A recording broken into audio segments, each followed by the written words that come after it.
Just a couple of best friends hanging out, best friends hanging out, best friends hanging out. Yeah, your boy is back. Sorry for lagging this last week. Traditionally unemployed life has been untraditionally busy AF. We had this band called Sabretooth Unicorn, which O'Malley could not get over how funny it was. I told him they sound like Gogol Bordello, and he was like, well, that's two bands I've never heard of.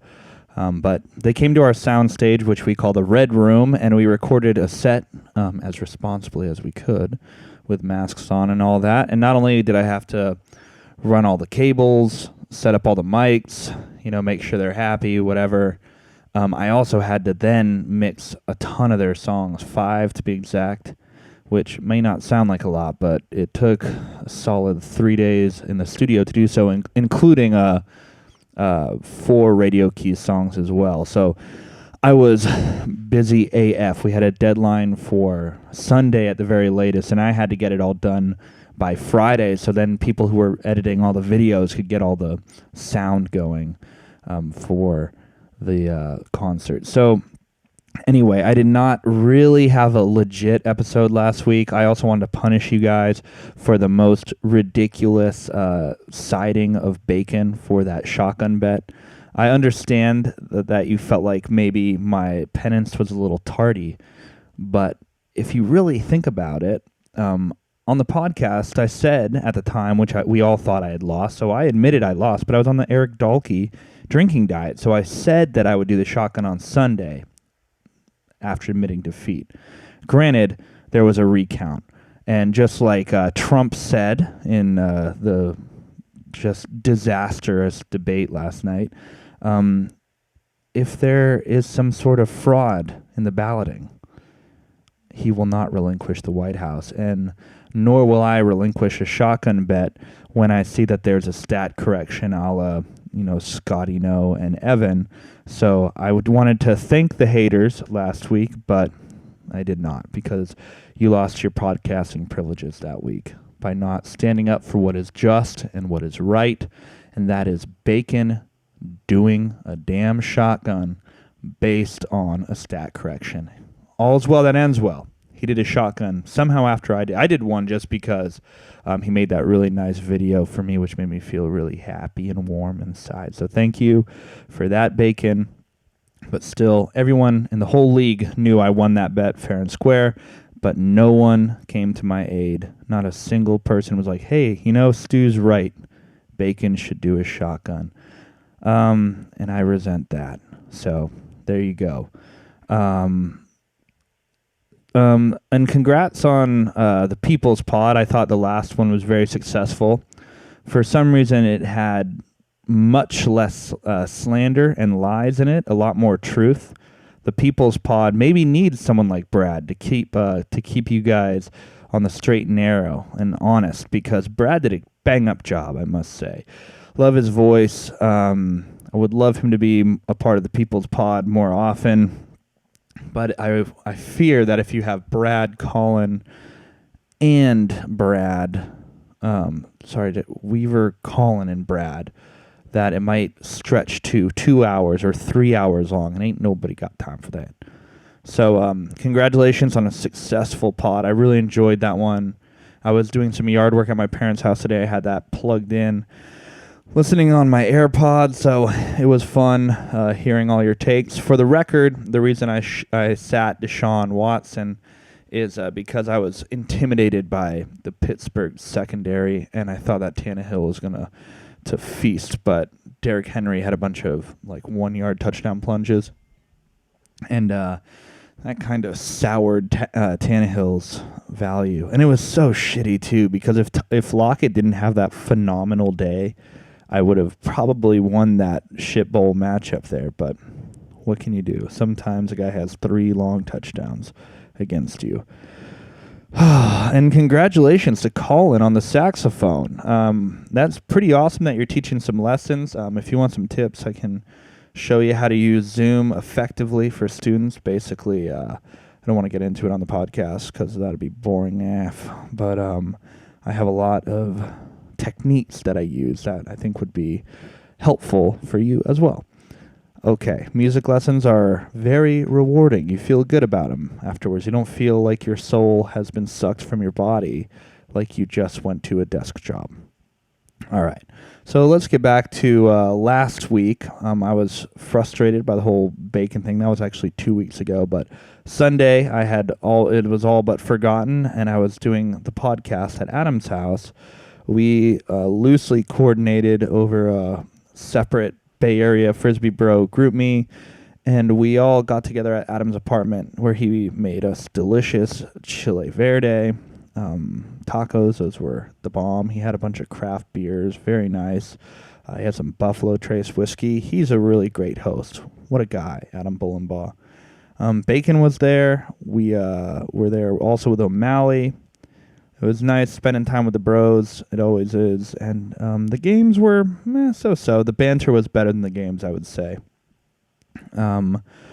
So that morning, I had only had 3 hours of sleep because we had randomly had some people over, which I wasn't super stoked on, but you get a few drinks in you and you're like, fuck it. And they were, I was up until about 4 o'clock in the morning and started watching the fights from that Saturday night.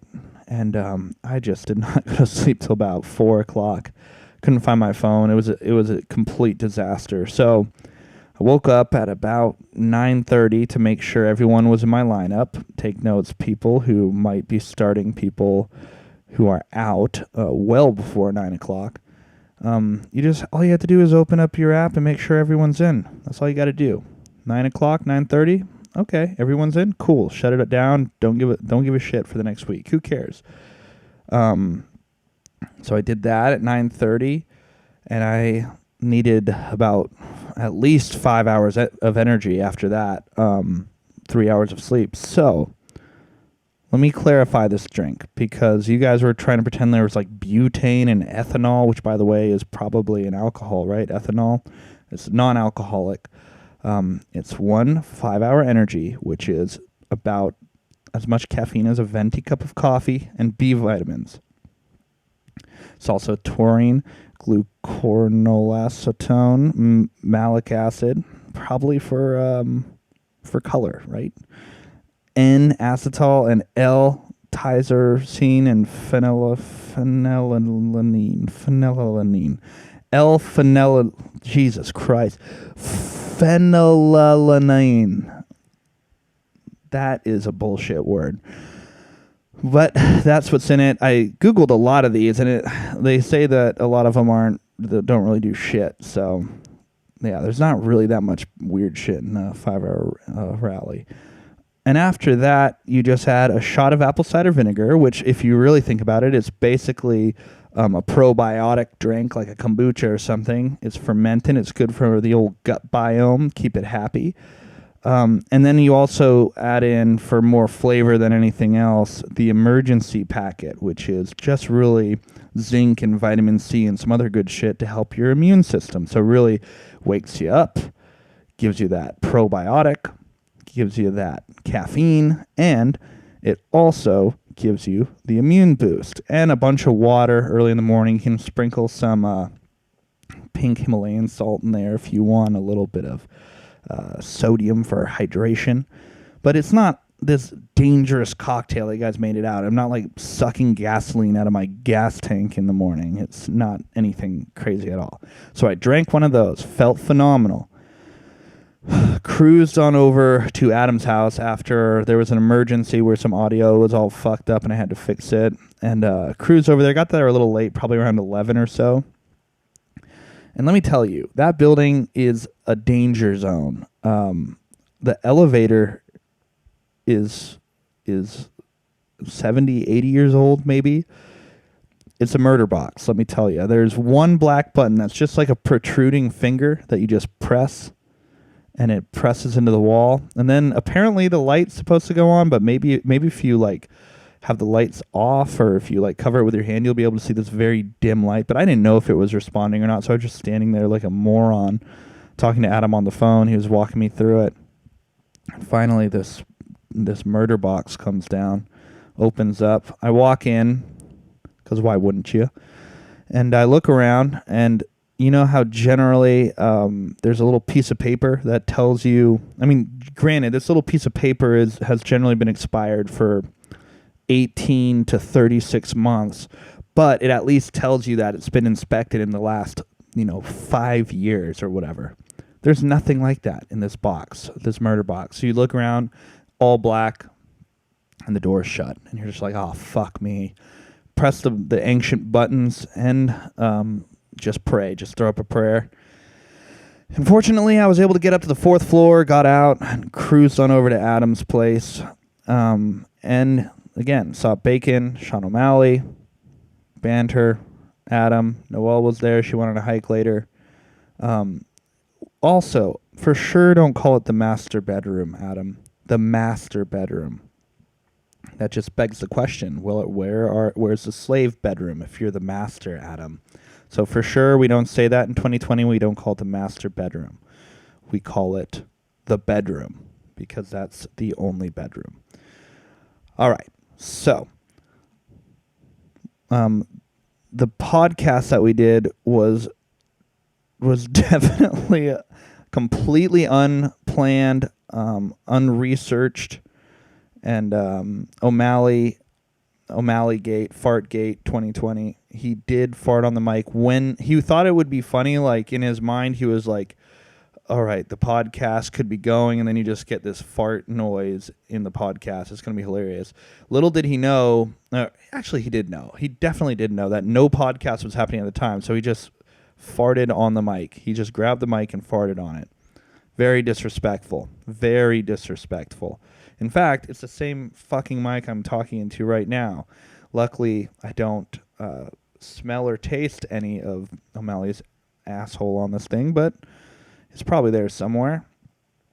But yeah, the podcast was thrown together. It was nice talking to the guys, kind of learning what's going on in their lives. Watching the Panthers game at the same time, it definitely alleviated some of the pain that was happening in the Panthers game, them just giving it all up in the end, just doing that same shit the Panthers always do. Teddy Bridgewater is not good. Let me just put it that way. Not good. How many times did we need to get it like across a 5-yard mark or throw it into the end zone? And instead he throws this weird like 2-yard out route. It didn't make any sense. And then in probably the most pivotal offensive play of the game, it's 3rd and 5 on the 30 or so in field goal range where we would go up by 8 if we make the field goal, which Joey Sly was on point. So what does he do? He holds the ball, gets sacked. Sick. Out of field goal range. Perfect punt. All the way down to the 1-yard line reviewed. Still a little hazy on those rules, but Chargers get the ball and just immediately drive all the way to like the 15-yard line in like less than a minute. And then probably should have won the game, but they fucked up that lateral. If he didn't rush that lateral, it probably would have been a game winner, which would have been amazing for Colin. Good for the Panthers draft. But yeah, man. I think in a weird alternate universe, if the Panthers kick that field goal, they might actually lose the game because they go up by 8. Let's pretend they kick the field goal. They go up by 8. No time off the clock. Now, instead of getting it at the 1, the Chargers get it at the 25. So they drive the ball. Basically, they were 15 yards out of the end zone. They would have been that much closer. Probably would have gotten more than one deep shot towards Keenan and that weird hook and ladder play. They would have had a lot more opportunities, likely. But it's impossible to do this if then. But that punt could have been the saving grace, and because then they would have gotten the touchdown, maybe the 2-point conversion, maybe it goes into overtime, maybe the Panthers lose. Crazy thinking about the alternate universe shit. But anyway, I'm getting a little off track. Talked on the pod a bunch of shit. I didn't even listen to it. I don't really tend to listen to my own podcast because I don't know. I tend to spew a lot of bullshit, and listening to yourself can be tough. But let's see, where were we? Oh, yeah. After that, we played a little bit of Villainous, and it was a complete bloodbath. Bacon got Peter Pan out early. Snow White had her chastity belt on, and she was locked in her cabin. for Adam really early, like second turn maybe. So we have Peter Pan and Snow White on the board early. I was reaping, just reaping trust as Mother Gothel, just raking in the trust. The sweet, sweet trust. Sean was Pete, so I don't know what the hell was happening with him. And then Noel was Dr. Facilier. And just like she always does, Noel destroyed us. And as you know, with Dr. Facilier, he can walk off, which means he doesn't need to wait a whole round for his turn to start to win. So she walked off on us, and we just can't beat her. It's impossible. We played her twice when we were backpacking, Amber, Adam, Noel, and I, and she went 2-0 that trip as well. So she's just too good. Got to find the Achilles heel. And like I said before, Adam made some delicious chili verde. We made tacos for lunch. Then we ate some deep dish pizza for dinner, which was delicious. I kicked the whiskey onto the carpet. I lingered probably a little bit too long. And then after that, I safely made my way home because I was a little hungover from the previous night, so I didn't really go too hard, which was good. And that kind of brings me to the actual football portion of this podcast, which is good. I've changed my name to Lazard People because the Charkin Ranch is trash. I'm 0-1 as the Charkin Ranch, and I just feel like it's bad juju naming your team after the place you, God knows, I don't want to apply. And it looks like they're trying to postpone these games to Monday or Tuesday, but it's going to be really tough. I feel like Max is going to throw more of a fuss about it than he already has because he has Corey Davis, James Conner, and Benny Snell. Well, Benny Snell would never play, but those guys have big bagels next to their names right now, and I'm sure he's not too happy about that. I got AJ Brown with a bagel next to his name right now. Not good. So what is there to do here? Are we just going to wait and see if Monday or Tuesday happen? That's not smart fantasy football, wagering an entire slot on a guy maybe playing. Maybe AJ Brown has COVID. Has anyone even seen who has COVID yet? I sure haven't. Whatever AJ Brown has, it's definitely hindered his progress this year. 0-0. Yeah, it's not good. My team's a disaster. Got Adrian Peterson as my RB1 right now. Brian Hill, I'm just hoping that he takes over because Todd Gurley's clearly washed. But you know how football coaches are. They always start the guy that they pay. So I remember back in the day, the Panthers had Deshaun Foster and Stephen Davis the year after they went to the Super Bowl, and Stephen Davis was phenomenal.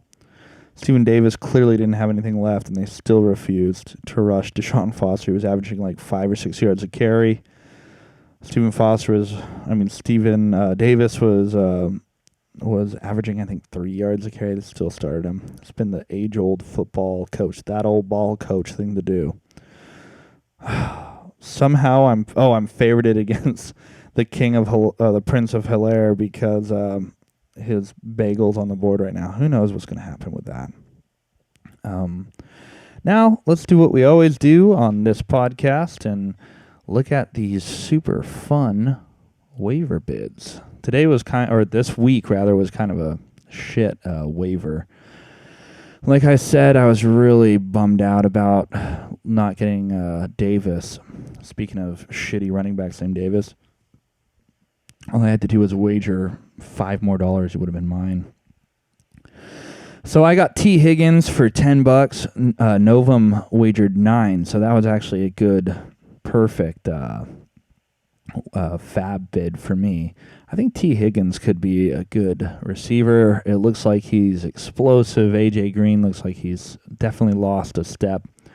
Higgins has 15 targets in the last 2 games, but those targets are a little misleading because Joe Burrow's thrown the ball 10 billion times in the last few games. So even though he has 15 targets, the target share is still a low percentage.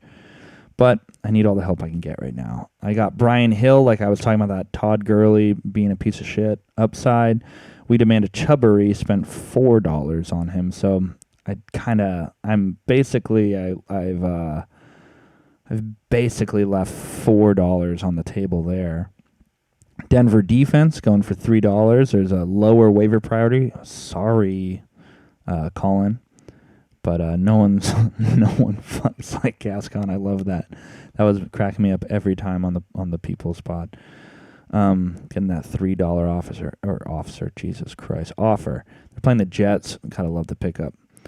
All right. And then here's where I really fucked up. I spent $11 on Rex Burkhead. Man, I need to take a hot shower after that. It feels so gross, especially with James White coming back. Not sure what I was thinking. And Shubbery bet bid $0, so I left. Could have put $1. I would have been fine. Jimmy Graham, he had a lot of targets last week, some touchdowns, and he has a different quarterback now. So someone who is, needy for a tight end, maybe like Dion Diop. All right, Presley, I'll let you out. Sorry. Go on. All right. He has Hawk and Cock for name value alone. He's doing solid, 14-8-7. Just, I don't know. I don't know how you can start Jimmy Graham over him, but it's a whole new world with Big Dick Nick throwing the rock over there. Okay, so what else do we got here? We got Golden Tate. Oh, that was last week. Yeah, that was hilarious. Golden Tate for $10. That's basically what I did with Rex Burkhead. $10 too much. So that was basically all we had on Fab. Let's see the added players. Hunter Renfrow by Novum. Gabriel Davis. He has 7 targets over 3 weeks, but get it. Tom Brady is back, baby, with bacon. Andy Isabella, I guess, dude. Sure. Kirk Cousins. Ooh, why are there different waivers here? I guess these are uncontested waivers. What is going on here? All right, Seattle D. Scotty Miller. Okay, he's questionable, though, so I'm not sure with that going. He could see a larger role, it says, though. We'll find out, won't we? Someone's really picking up the New York Jets defense, which is pretty funny. Not sure why they would do that. Evan, can you enlighten us here? Why they're playing Denver? I don't think Denver is that bad, are they? New York's defense has 11 points over 3 weeks. It's pretty tough, dude. Anyway, that is the whole waiver section. Not really a ton of cool stuff. Last week was really when all the high bids were happening. 54 for Mike Davis, 16 for Dion Lewis, 15 for Traquan Smith, 41 for Devontae, and then the highest bid this week was my embarrassing $11 for Rex Burkhead. And I just don't know. I'm just hoping that he gets goal line work, basically. I don't even know, man. What can I do? They seem to be in love with that dude, and I hate him. I was talking about how much I hated him in front of everyone last week at Adam's house, so he's definitely not going to do well for me. All right, so I'm just going to go ahead and pick the matchups this week. I crushed it last week, as I did last year. And this is going to be tough. I honestly don't know what's going on with these games, so I'm assuming that Carlos Hyde is going to step in for Connor because Carson's not going to play. He has a grade 1 ankle sprain, I think, or knee sprain. What is it again? Let's see here. They said a minor knee sprain. I read it was a grade 1. So isn't grade 1 the worst knee sprain? Grade 1 knee sprain. Let's see. I remember Steph Curry had that. Oh, okay. Oh, yeah. Grade 3 is the worst. Nice. So maybe he will be okay. Nice. I got it backwards. Grade 1 just sounds so much worse than grade 3, but I don't know. I'm not a doctor. So let's see. We got Watson versus Wilson. Gotta take Wilson. Robinson versus McLaurin. I'm taking Robinson. Lazard. Hopefully Devontae doesn't play. I think they'll rest him. I don't know how Evans is. This is fucking hilarious.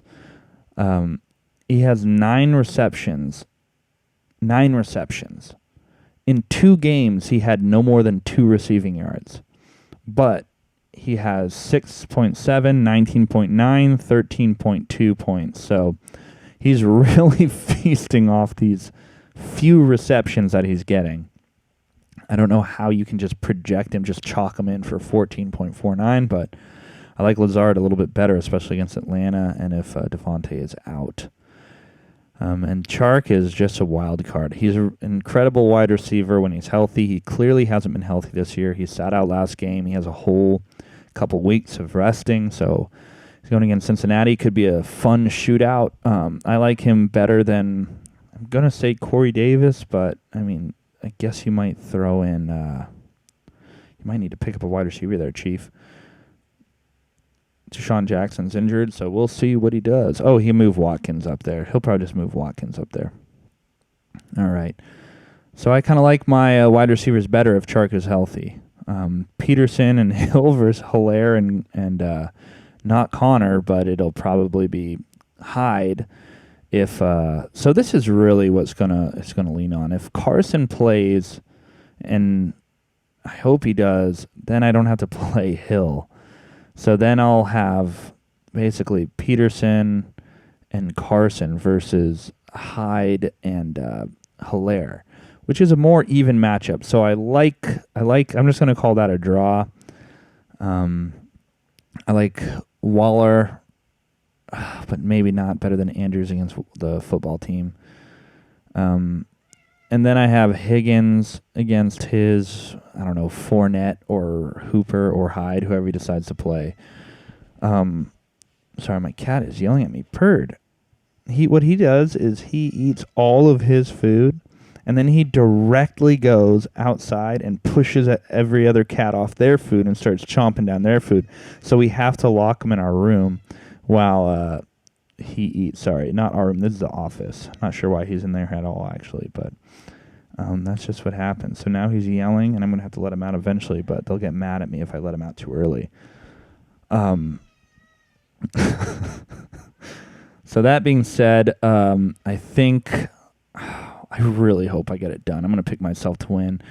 My heart says me. My head says Max, so that's where I'm going to go with this. The cup is half full.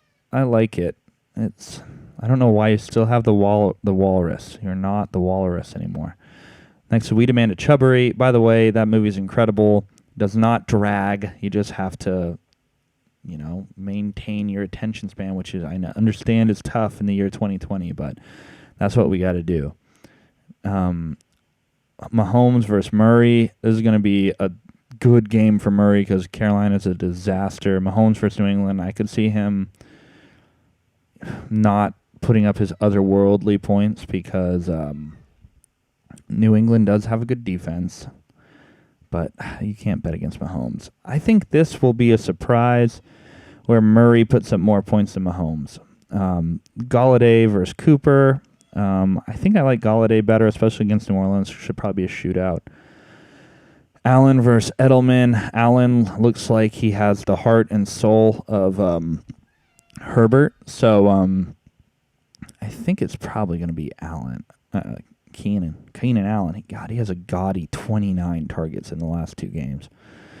And Edelman, I just not buying it. So Kupp versus Anderson. Robbie Anderson's had a great year.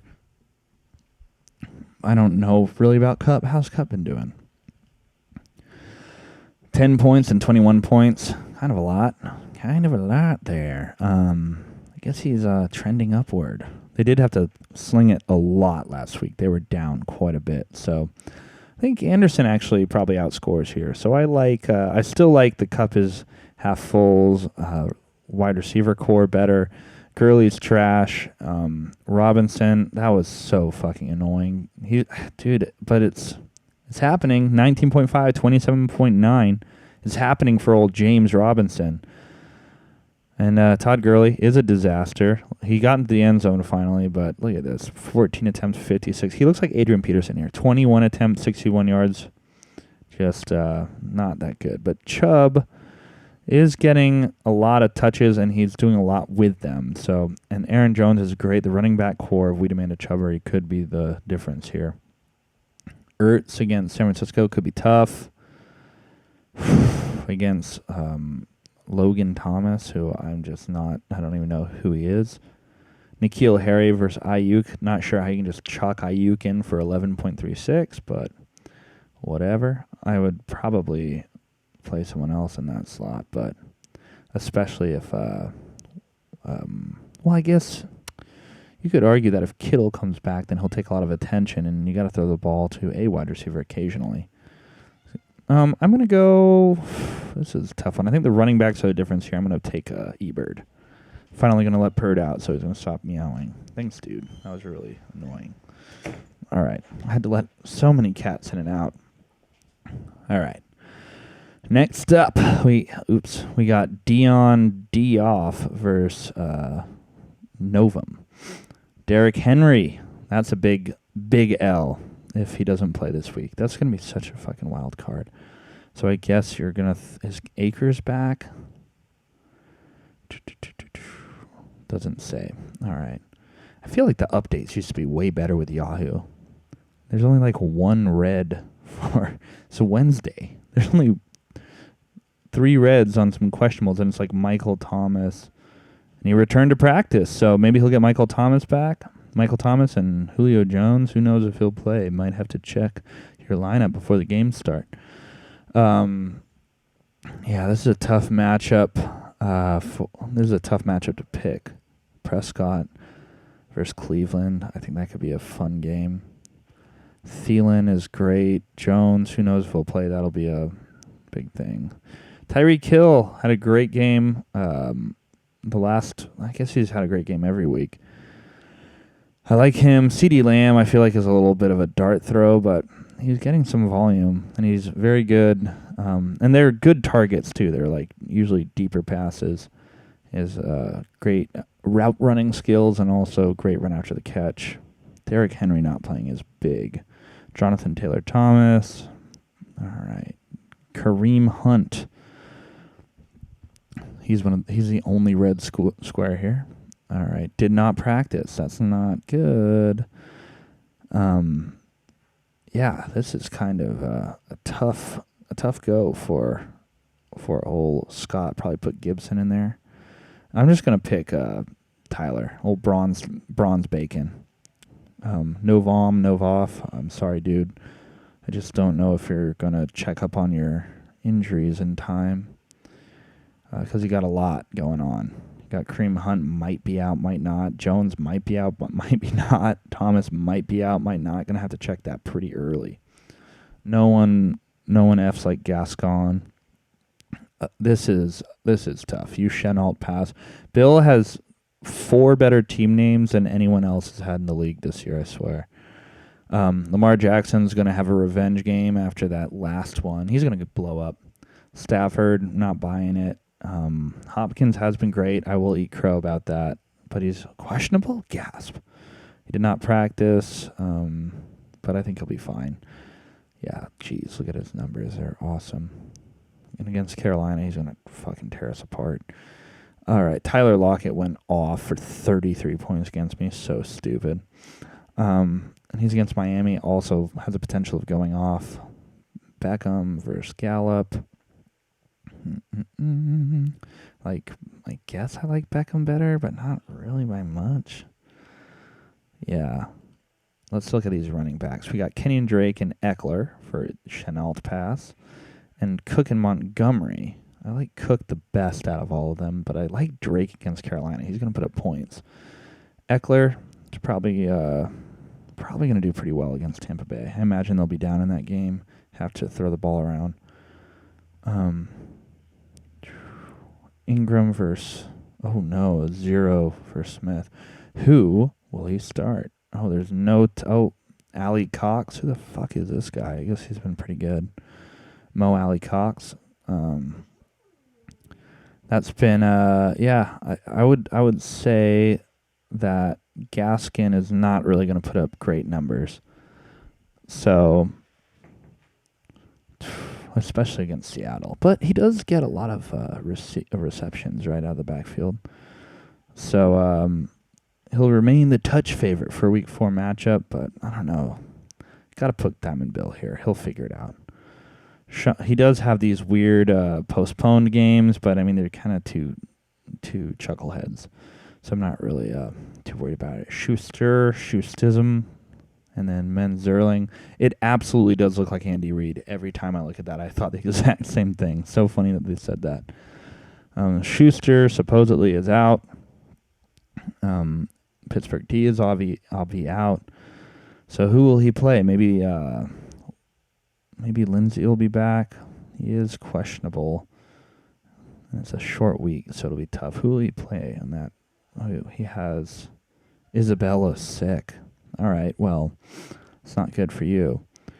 Pittsburgh, you're going to need to replace that D. That sucks. You'll have to drop one of your guys. All right, Rodgers versus Ryan. I like Rodgers. Woods, Schuster, and Metcalf. The man-child against Hilton, Fuller, and P. Williams. I like Weaver. Elliott and Davis versus Kamara and McKinnon. So I guess McKinnon's back, huh? He is back, baby. If Mostert misses another game, what's up with Mostert? Hella questionable. Remains sideline. I still like the backfield. Even if it was just Kamara, I'd like it better. Ezekiel Elliott is plodding. Look at that. Hasn't broken 100 yards rushing yet. 22.96, 22.89, 14 for 34. And Davis he's looked solid. Not going to lie. I was rooting against him pretty actively last week just because of, sour grapes. Didn't want it.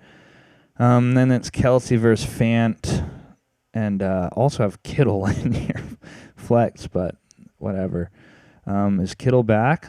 It looks like he is. He's a full go. So this is the best tight ends in the league bowl right here. I am going to. Oh man, this is tough. This is a really tough one. I'm gonna go with Brad here. I think Brad wins. It's going to be tough. And then finally we have Mix On, Mix Off with his gaudy 135, about double what he actually got last week, versus my boy Adam, the greatest host. No one hosts like Adam, let me tell you. Josh Allen's rightfully back in the lineup after that debacle last week. Wouldn't have helped him. He might have scored 90 points instead of 80. All right, Roethlisberger already with a big 0, so we might have to go crawling back to rent tent Wentz against San Francisco. Oh, no. Against Allen, so Allen's obviously better. Ridley has been killing it. I was talking shit on him, but, I mean, he has no less than 10 targets every game, no less than 109 yards every game. He has 4 total touchdowns, so he's just killing it. What's his rank on this season? Does it say here? It does not, but he's a monster, killing it. Devontae Parker, I feel like it's only going to get better and better now that he's healthy. Tyler Boyd, he's been a target monster as well. Like I said earlier, those shares are a little bit inflated because of how much Joe Burrow has been throwing the ball, but I like Boyd, so I like the matchup better for Colin. Jacksonville might be the remedy for old Mixon because he's been disappointing, and Jacksonville could give up the butt. Against Jacobs, against Buffalo, that's a tough matchup for Jacobs. And Minnesota, against, I always want to call him Dwayne The Rock Johnson, David Johnson. That's going to be, could be a easy matchup for him. So Sanders against San Francisco, probably not going to do well. I think the running backs on Adams' roster will be better. And then we have Cook versus Hurst. Nothing to write home about. I guess Hurst could get involved in a shootout, but so could Cook against Detroit. So I think that's kind of a wash. And then DJ Moore has been a little disappointing, but he's still getting a lot of targets until last week, where he was completely invisible for the majority of the game. So I like Henderson. I'm bummed about it because I had the Malcolm Brown stock that just got sucked out of him. So I think I have to go with Colin because he has the better wide receivers. I think he Jeez, actually, this is really tough. Yeah, it's kind of the Allen versus Wentz situation. All right, so there you go. All right, well, that is my podcast here. I was able to squeeze it in between a few lessons, which is good, and trying to keep it under an hour. So I was able to do that, take notes, People's Pod. By the way, love the theme song. I only heard the second one. I didn't hear the first one, so we're going to have to see if you guys can continue to have success with the theme song week in, week out. But until then, I like to imagine us just hand in hand together, maybe lying on the ground, grabbing each other's ankles and hands, pulling in, pushing out, like a giant snowflake on the ground.